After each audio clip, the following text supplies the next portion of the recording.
Bueno, muy bien, ya 14 horas 21 minutos y se ha agrandado la mesa porque ya tenemos a nuestra columnista de género que la extrañábamos. Hacía Ay, mucho que no sí. te veíamos. Poli querida, ¿cómo va? Hola, ¿cómo andan? Yo también ya los extrañaba. Así que he Una vez vuelto. viniste, pero bueno, ya te hiciste Sí. querer. Y así soy. No, pero un dato curioso, cada vez que vengo llueve. Tenés razón. Llueve. Es verdad. Sí. La verdad que no es un muy buen augurio. No, el día que viniste yo estaba oscurísimo, me Estaba acuerdo. horrible, viento, lluvia y todo. Ahora está lloviznando tranqui, pero bueno, esperemos que la próxima... No vengas más, Poli. Claro, hacemos por Zoom, hacemos por videollamada, por teléfono. Por pero mí. bueno, sí. Bueno, Poli, primero preguntarte cómo estás, cómo pasaste este mes, complicado para todos. No, bien, dentro de todo bien. Personalmente, nuestra zona zafó. Pero después, bueno, esto que les comentaba fuera del aire, varias cositas de furias andaban por acá por White, otras también por zonas complicadas, así que Que en paz descanse. nos quedamos sin casa y sin nada. Sin nada, pero bueno, ¿qué va a hacer? Ahora, eso, arrancar a seguir haciendo itinerante como venimos haciéndolo desde siempre, la Sí. verdad. La casa, bueno, era espectacular porque justamente teníamos todo eso, pero también en Luigi al 200 fue una demencia, porque estaba esta casa Marx ahí en Claro, la la esquina, y sabemos que ellos que tienen un subsuelo se recontra inundaron. Esa zona estuvo muy complicada también, así que, bueno, pocos han zafado. Pero dentro de todo, ahí sorteándolo, volviendo a la Bien. rutina muy lentamente, Sí. como... como se puede ver, pero bien. Y bueno, no sé si también en este sentido, que tiene un poco que ver con Sí. con lo que vamos a hablar hoy, cosas que estuvieron pasando a nivel sanidad en la ciudad. Obviamente vinieron muchísimas donaciones de medicamentos, nos enteramos de enfermedades que se dan con las Desconocíamos. inundaciones, claro, que vienen aparejadas con esto. Y en el medio de esta cuestión, tocando más lo que hacemos con el trabajo de Furias, nos dimos cuenta que estaba habiendo faltantes de medicaciones para las terapias de afirmación de género, es decir, tratamientos hormonales. Entonces, bueno, dijimos, ¿qué podemos hacer con esto? Estábamos recibiendo, la verdad, mucha ayuda, bastantes donaciones. Eso también hay que remarcarlo. Mucha gente que nos donó particularmente, nos donó cosas, incluso desde afuera, desde otros países. Bien. Un seguidor nuestro nos hizo una campaña en Estados Unidos. ¡Epa! Dijo, bueno, creo que es Patreon o alguna de estas, como si fuese un cafecito. Y dijo, bueno, quiero llegar a tal cantidad. ¿En dólares? En dólares. ¡Epa! ¿Y cómo No, llegaron? la cosa es que no, nosotros somos todos piojos resucitados, por lo que, bueno, nada, nos llegó en pesos, por supuesto. Nos llegó en pesos, pero que Verde igual nada. es un montón, y eso obviamente nos sigue sirviendo hasta el Obvio. día de hoy para poder seguir comprando Qué bueno.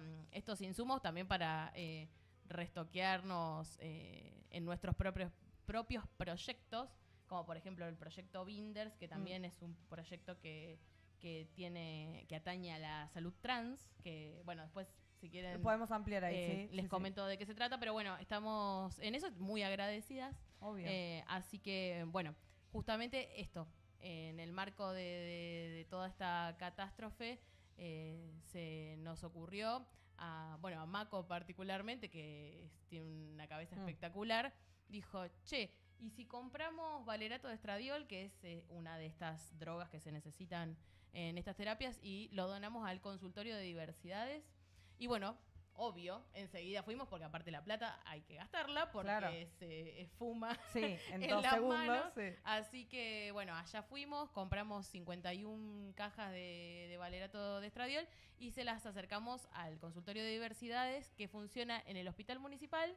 Y nos hubiera gustado que esté Sandra D'Amico, que es la médica que está a cargo de este consultorio, la que hizo fuerza para que se pudiera abrir acá en Bahía Blanca. Existen en la provincia de Buenos Aires, acá lo tengo anotado, hay 142 consultorios de diversidades que atienden a más de 4.000 personas. Y bueno, entre otras cosas que tienen que ver con atender las necesidades de la salud de la comunidad Sí. LGBT, están también los tratamientos de reafirmación de género. Ya no se usa tanto de reemplazo hormonal como era en un momento, ahora se dice reafirmación de género.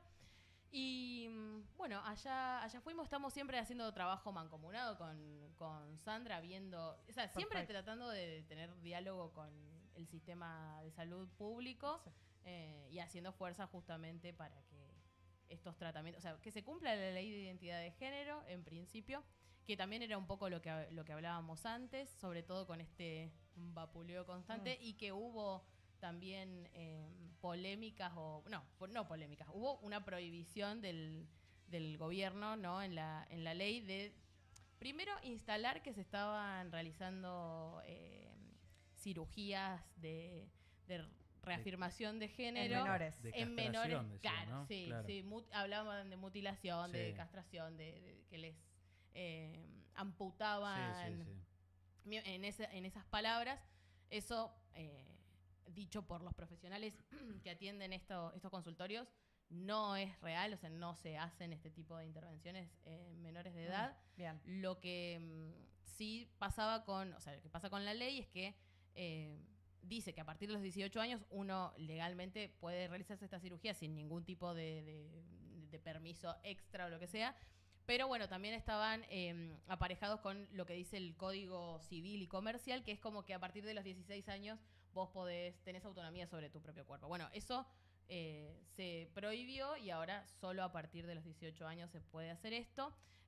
Bueno, y me interesaba traer acá a nuestra compañera de Furias, Mili Milagro Sosa, que es médica y ella sabe muchísimo mejor que yo y puede dar muchísimas más especificaciones sobre lo que implica justamente cortar estos tratamientos, las implicancias en la salud mental y bueno, cómo aborda el sistema de salud estas problemáticas. Excelente. Ya la saludamos entonces. Milagro Sosa. Mili, ¿cómo estás? ¿Todo bien? Hola, ¿qué tal? Hola Poli, hola a todos, ¿cómo Hola. están?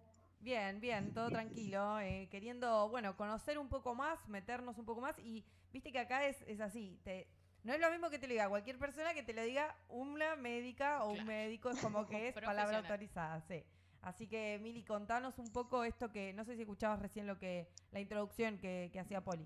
Sí, em, sí, la verdad es que no sé un poco si ya habían empezado a hablar sobre esta situación específica de falta de unos fármacos en específico, que es lo que aportamos desde Furias, un poco de lo que es el tratamiento con estrógenos, valerato estradiol específicamente era la medicación que estaba en falta. Y un poco el trabajo que tuvimos fue ayudar a garantizar la continuidad de esos tratamientos, porque bueno, como justamente Poli ahí decía, cortar los tratamientos, interrumpirlos y demás tienen varias complicaciones, tanto orgánicas, ponele, diríamos, eh, riesgos de trombosis, aumentos de riesgo de enfermedades cardiovasculares y demás, pero a la vez también mucho impacto en la salud mental, en la identidad de una persona, que es lo que constituye en definitiva la salud y el proyecto de vida de cada uno. Así que es para nosotras una preocupación y también es muy importante para acompañar a nuestra comunidad en el desarrollo pleno de sus vidas. Es Total. una parte importante para quien decide iniciar un tratamiento con hormonas o con otras intervenciones quirúrgicas o no quirúrgicas, farmacológicas o las múltiples terapias que hay disponibles. Para quienes no están muy en tema, quienes desconocen o no tienen a una persona cercana que esté en uno de estos tratamientos, digo, el interrumpirlo hace que se tenga un retroceso en Sí, el aspecto, sí, sí, sí. en lo que se quiere conseguir, a dónde se quiere llegar. Mira, hay algunos cambios, hay algunas modificaciones que son irreversibles en algunos de los tratamientos y otras que son completamente reversibles, digamos. Los caracteres sexuales o las características físicas dependientes son dependientes de cada hormona. así como el tratamiento con testosterona produce ciertos cambios, ahí hay algunos por ahí que no se modifican tan fácilmente, como el engrosamiento de la voz. Las terapias con estrógeno también tienen sus cambios propios de esas características que se busca con los estrógenos. Y son, sí, la verdad que reversibles. Es dependiente del fármaco y eso también genera un impacto muy grande en la imagen corporal y en la salud mental. ¿Cómo estás? Cómo es el tratamiento? No sé, ¿tiene una duración o esto una vez que lo ¿Qué tal? empezás tenés que sostenerlo en el tiempo? Mira, los tratamientos que siguiendo la ley de identidad de género son individualizados para cada persona y dependen exclusivamente de los deseos y de los objetivos de cada persona. Ujú. Así, no hay eh, una dosis exacta, digamos. Si hay dosis, depende de la efectividad, dosis mínima efectiva, y se puede ir aumentando de acuerdo a lo que cada uno quiere buscando y qué cambios quiera ir viendo en su cuerpo. Si Ajá. hay una dosis máxima, obviamente, que depende obviamente de los fármacos en sí, de las toxicidades y demás, y de las dosis máximas efectivas, pero lo va decidiendo cada uno en el tratamiento y en el acompañamiento en el consultorio que también hace Sandra, Bueno, en Bahía, digamos. claro, y viste que, bueno, hubo mucho lío con que había tratamientos con niños, sobre todo con Sí, niñeces, no refiriéndose a que justamente eran irreversibles y eso. ¿Cómo son los tratamientos en niñes? ¿Existen? bien. ¿Qué se hace? Sí, una de bueno, las principales cosas que podemos nombrar es que las infancias trans existieron siempre y van a seguir existiendo. Y otra cosa importante es saber que a las infancias primero se acompaña a las familias, eso es lo que principalmente buscan los consultorios de diversidad. eh, en cuanto a acompañar sus expresiones de género, sus gustos y sus decisiones. Y después hay disponibilidad de algunos tratamientos que tienen también, lo elige cada niña y cada familia, y tienen que ver con retrasar el inicio de la pubertad, no con generar cambios, sino es una inhibición de la pubertad que le da un poco más de tiempo también a esas infancias y a las familias a decidir, a seguir explorando su identidad y sus deseos, y que también hace que sea eh, más positiva esa adolescencia y esa pubertad, y en el caso de que después se decida iniciar un tratamiento con testosterona o con estrógeno, se inicia en ese momento, ya más entrada a la adolescencia, alrededor de los 15, 16 años. Pero hasta ese momento el tratamiento es para inhibir el desarrollo puberal y los caracteres sexuales eh, según el sexo asignado al nacer. Ujú. Ese tratamiento es totalmente irreversible. Perdón, es totalmente reversible. Una vez que se deja de colocar, la pubertad inicia con normalidad. Ujú. Te iba a preguntar más o menos de esto que estabas explicando, pero ya en lo que son personas más adultas, ¿hay algún riesgo si uno lo quiere hacer más de grande o se puede hacer a cualquier edad dentro de por ahí lo que puede ser recomendado? Bien, no, la verdad es que el principal riesgo que existe en la población trans tiene que ver muchas veces con las violencias externas, con eh, la, las cuestiones de salud mental y demás. Por lo tanto, los tratamientos con hormonas, los tratamientos de reafirmación de género hormonales, no generan más daño o no generan más riesgos a la salud de los que ya existen. Por ahí en las personas adultas o en las personas más grandes se busca las dosis mínimas efectivas o se busca ir siguiendo el tratamiento por ahí con los rastreos también que se hacen propios de las edades de cada persona, pero no tienen un riesgo en sí mismos. Digamos, el riesgo ya existe por fuera de eso. Claro. Bien. Antes de seguir con las preguntas, manda Pino que están escuchando desde el merendero. Así que Bueno, muy bien, pues le tenemos mandamos Un público. besito. Sí, le mandamos un saludo. Un Mili, besito a las compas. un beso. Te consulto porque te escuchaba hablar esto de las infancias trans, de que hay que acompañar a las familias e incluso, por supuesto, a niñes que están atravesando este proceso. Y digo, qué diferente es esto.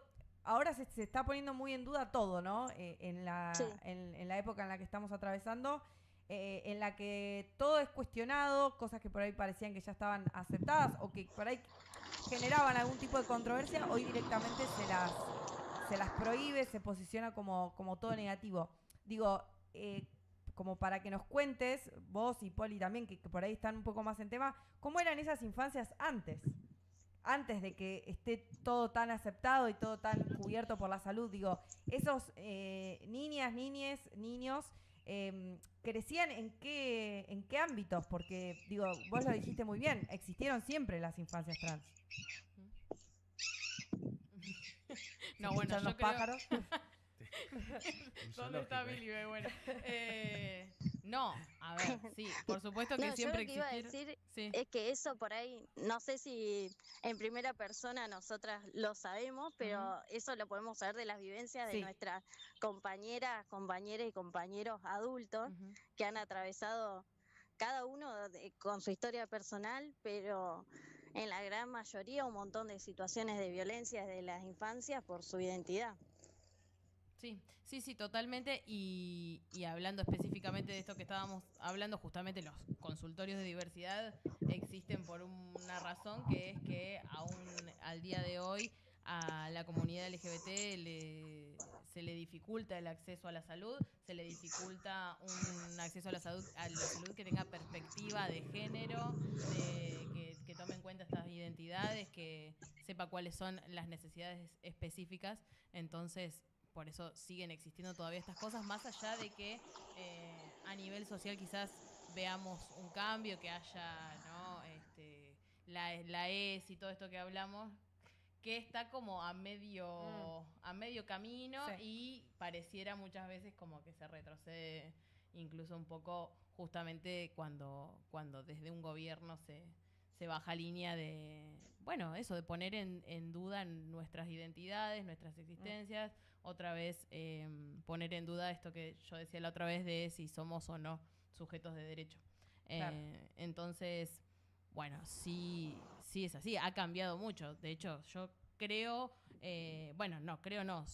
sabemos por algunas de nuestras compañeras que en algún momento estaría bueno sí que vengan ellas y cuenten en primera persona que sobre todo mujeres trans de más de 30 años, que sus tratamientos de hormonas eran tomar anticonceptivas Nada que ver, claro. o sea, algo que no tenía ni pie ni cabeza, pero bueno, era como o de exponerse a cirugías en condiciones completamente insalubres, que muchas veces les costaban la vida, o les siguen costando hoy su salud, dolores crónicos, enfermedades crónicas, y muchas otras dolencias y cosas más que aún el sistema de salud no sabe cómo abordarlas, que por ahí Mili eso lo puede explicar un poco mejor.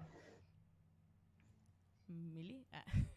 Ay, perdón, pero se me cortó la última parte y no llegué a escuchar. No, yo decía que muchas veces las compañeras se exponían a cirugías en condiciones muy adversas y que intervenían sus cuerpos con materiales y cuestiones que no son las adecuadas. Entonces, al día de hoy el sistema de salud no sabe cómo abordar estas... Por ejemplo, no saben cómo...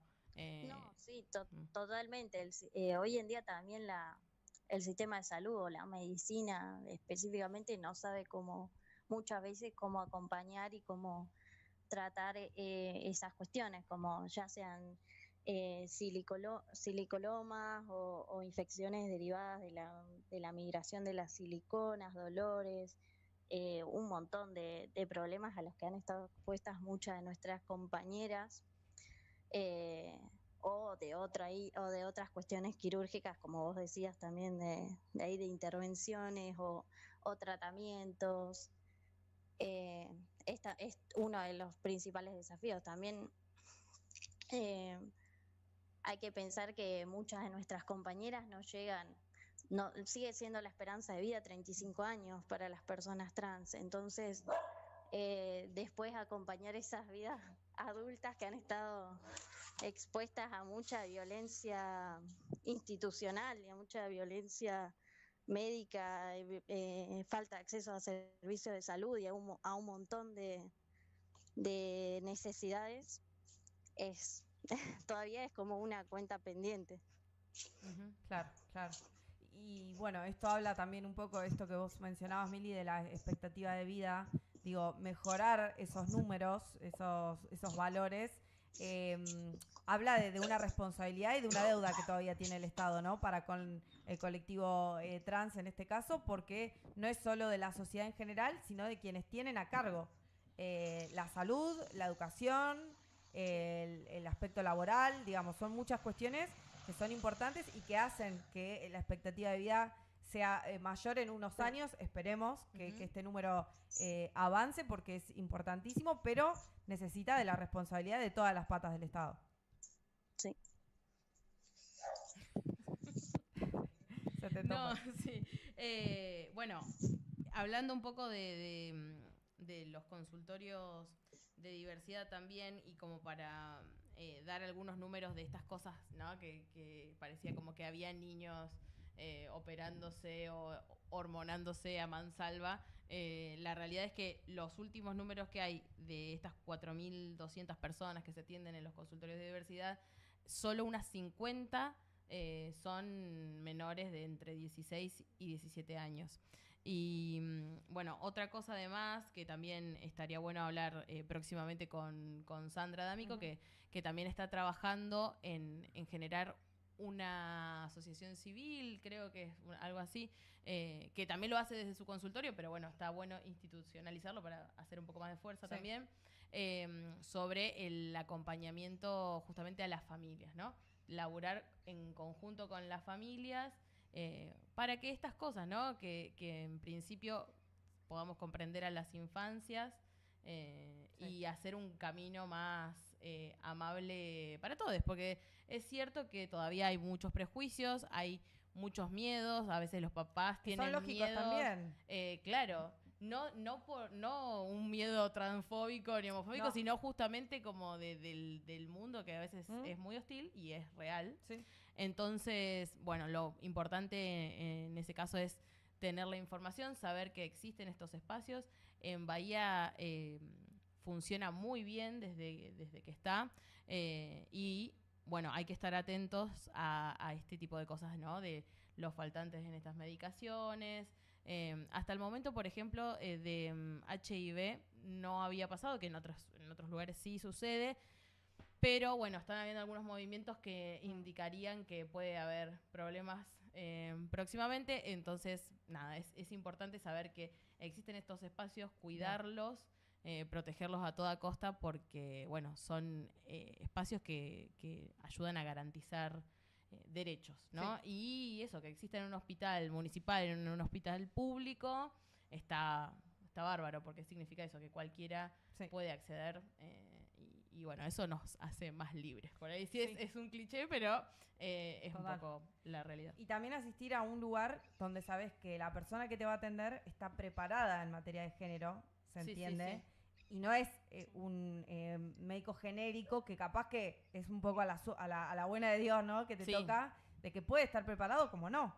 Claro, tal cual. Y ahí es otra barrera que se te presenta, digo, a la hora de atenderte. Mili, si querés para ir cerrando, así ya te despedimos a vos.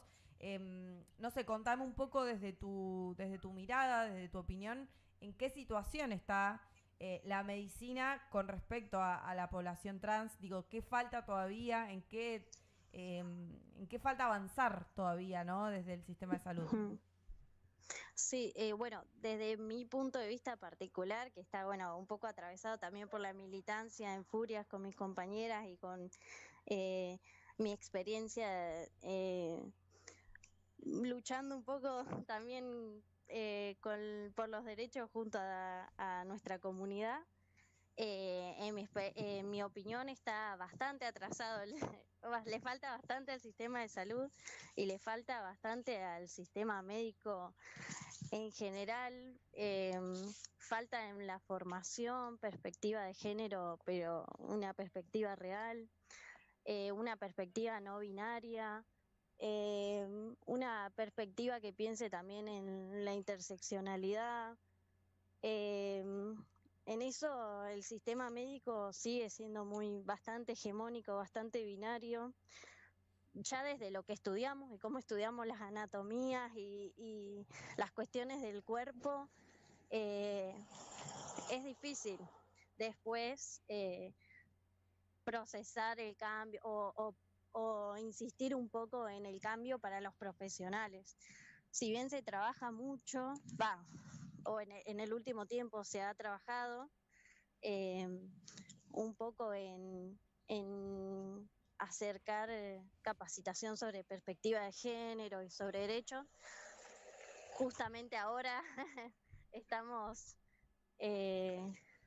un poco más atacados y capaz que un poco lo que se había avanzado, ahora yo lo veo bastante más complicado, que tiene que ver también con toda la bajada política y un poco con toda la bajada de intentos de disciplinamiento normativos.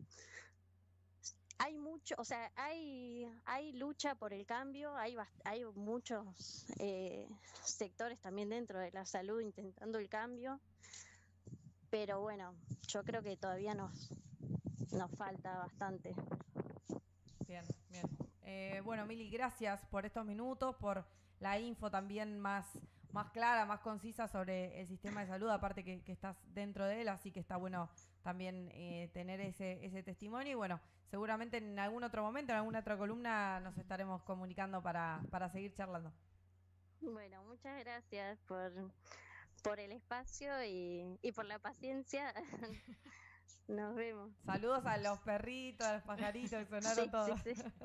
Chao. Chao, Mili, gracias. Nos vemos. Nos vemos. Bueno, ahí pasaba la palabra de Milagros Sosa, entonces médica, trayendo un poquito más de info. Antes de seguir, porque tengo acá un saludo que no puedo dejar pasar. A ver. Me dicen, hola, soy Kiara, te mando un saludo, Cami. ¿Sabes quién es? Ay, sí. Así que le mandamos un beso a Tini, que está del otro lado, escuchando. Así que un beso grande para Tini, que está muy bien prendida, escuchando atenta. Como debe ser, muy bien, Tini, una genia. Siempre supimos que era una genia. Sí, se sabía.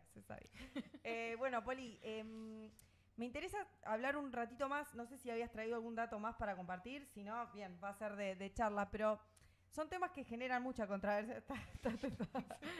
Sí. No, pero son temas que generan mucha controversia, digo. Esto de... Ya hace varios años que está el lema de con mis hijos no, el tema de la ESI, hoy un poco vos lo mencionabas. Y me interesa profundizar un poco en esto que hoy yo les preguntaba. Digo, ¿qué distinta es la vida de un adulto cuando tuvo acompañamiento desde el sistema en general en su infancia como el que no? No quiero generalizar en todo porque debe haber casos en los que no, pero en muchas de las adultas trans que vemos hoy en día hubo una infancia de irse de la casa, pelea con los padres, no es que el sistema te da la espalda y vos decís, listo, no voy a ser trans, entonces hay una decisión que va en contra del sistema en muchos casos. Exacto, es tu identidad. Lo que pasa es que es eso, o sea, para nosotros que no somos personas trans, es casi impensado decir que nada, todo un sistema está en contra tuyo. Aborrece tu existencia en algún punto. Entonces, eso ya te digo, antes. Ahora, porque también, si hay una persona trans escuchando semejante cosa, la verdad que no es así. Existen un montón de espacios y militancias que han abierto muchas puertas. Y la verdad que con tus hijos sí, porque existen derechos de los niños, existen los derechos del niño y es la ley de identidad de género es un hecho también en nuestro país y obviamente que la vamos a defender y para eso estamos también las organizaciones que por un lado buscamos visibilizar estas problemáticas, buscamos, por lo menos desde Furias, que no existe otra así en la ciudad, buscamos hacerle frente a todo lo posible, tanto a las adolescencias e infancias como a las históricas, que son las que han superado la expectativa de vida. Y es cierto que las problemáticas entre las infancias y adolescencias suelen ser distintas a las de las más grandes. Claro. Pero incluso esto, en lo que decía Mili, de poder explorar también sus propias identidades, quizás transicionar en otro momento era pensado como más en términos binarios, como de hombre y mujer trans, y la verdad que es algo muchísimo más amplio la identidad que eso, pero bueno, eso quizás es una discusión, Total. no sé, que en este momento pareciera lejanísima, o sea, cuando el gobierno te dice que no existís, ¿no? Sí, en este sí. caso. Pero sí es cierto, y en general yo lo aplicaría no solo a personas trans, sino a cualquier persona. Se nota mucho cuando hubo un acompañamiento de niño, ¿no? Cuando no hubo un hogar y una contención y una escucha, un entendimiento del niño, ¿no? Como un poco arrancar desde el sentido común, buscaría yo decir, ¿no? De esto, y en ese sentido de querer lo mejor para tus propios hijos, para las niñeces que te rodean, que puedan elegir y ser libres. Y a veces, bueno, y la identidad no es tampoco una elección, y eso lo digo yo, ¿no? A título personal, o sea, para mí la identidad no es una elección.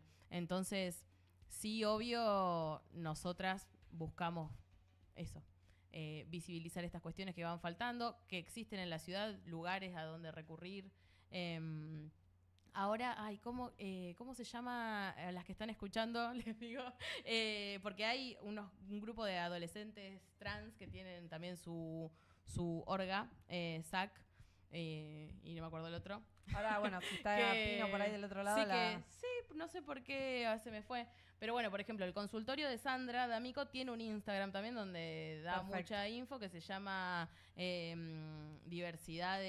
Consultorio de Diversidades Trans Bahía Blanca, o Bebé, o algo así. La verdad que soy malísima con las cuentas de Instagram. Pero bueno, por ejemplo, si hay gente joven escuchándonos que se interesa por esto o quiere saber a dónde recurrir, bueno, hay algunos lugares. También nosotras hemos hecho a lo largo de estos años encuentros de personas trans que pudieran compartir sus experiencias en el proceso de la transición, que involucran desde cómo se sienten en el tratamiento de reafirmación de género, como qué médicos recomendar y qué médicos quizás desaconsejar por haber tenido alguna mala experiencia. O sea, todas esas redes que se van tejiendo, esas informaciones que las tenemos que armar de la nada porque no existen. Pero bueno. A eso iba a apuntar a eso. Hoy en día, puntualizando en Bahía Blanca, que es donde vivimos, entiendo que es algo general, que no creo que haya ningún lado en el país, y perdón por esto, pero digo, no creo que haya ningún lado en el país que sea el mundo ideal para el colectivo, menos en el momento que estamos atravesando a nivel nacional, pero digo, Bahía Blanca puntualmente, no hay espacios estatales donde se hable de esto, sino que son todas organizaciones. Claro, bueno, salvo este consultorio, o bueno, no sé, te diría la Secretaría de Género, si querés. Bueno, ¿funciona? Ese es la pregunta. Bueno, yo les recomiendo que se acerquen y que vean qué pasa en la Secretaría de Género, que llamen, que pregunten. Yo creo que los tienen que atender, creo que les tienen que dar ahí, pregunten. A mí me parece que lo que hay que hacer es ir, aparecer, porque bueno, muchas veces lo que nos dicen es no se acercan entonces no tenemos relevamientos de personas, de cuántas cantidades de personas trans hay, o de algunas situaciones de violencia de género. Preguntemos, acerquémonos más masivamente, porque eso está ahí y tiene que ser utilizado. Preguntemos qué refugios de mujeres en situación de violencia hay. Preguntemos, qué pasa con el cupo laboral trans. Preguntemos qué pasa con la falta de medicación para este tipo de cosas, qué pasa con los botones antipánico. Acerquémonos y preguntemos porque hay gente que está cobrando un sueldo y trabaja en esa secretaría para que eso sí funcione y para que estos espacios existan. Creo que igual no funciona así, ¿no? Que la gente se tenga que acercar para que haya relevamiento, me parece que es al revés, pero bueno. Como no relevo, no. Claro, debe. Bueno, eso es lo que indicaría eso, un sentido común, pero a veces el sentido común no es, Claro. se ve que no es tan común a todos. Claro. Y bueno, es cierto que también las burocracias, ¿no? La falta de recursos reales también de las secretarías, de este tipo de secretarías, como las de derechos humanos y demás, pero aún así la buena voluntad y la buena predisposición de la gente que labura tendría que estar ahí. También pregunten por preservativos, pregunten por... Pregunten que les tienen que saber responder mejor que una, que somos Total, una sí, organización que hacen lo mejor que puede, pero bueno, también a veces todos los recursos no se pueden solucionar con creatividad. Claro. Totalmente. Sí, sí. Demasiado. Ni con ingresos del exterior. Ni con... Claro. Son escasos, claro. Sí, estamos escaseando. Pero bueno, sí, nosotras a lo que apuntamos y en el medio de todo... todas las adversidades siempre, porque nunca hemos tenido un contexto propicio para nada. Nada, buscamos que se sostengan estos espacios y que se sigan abriendo más y que la gente, mueva, tenga iniciativas, que se anime a acercarse, a preguntar, a nosotras también, @furiasferia. Eso te iba a decir, sí. No, Furiasferia no, me van a matar. Furias.ong. Bien, ya está, no somos más Furias Feria. No, pero Furias ONG sigue existiendo, siguen activas, así que eso es importante también. Sí, siempre. Siempre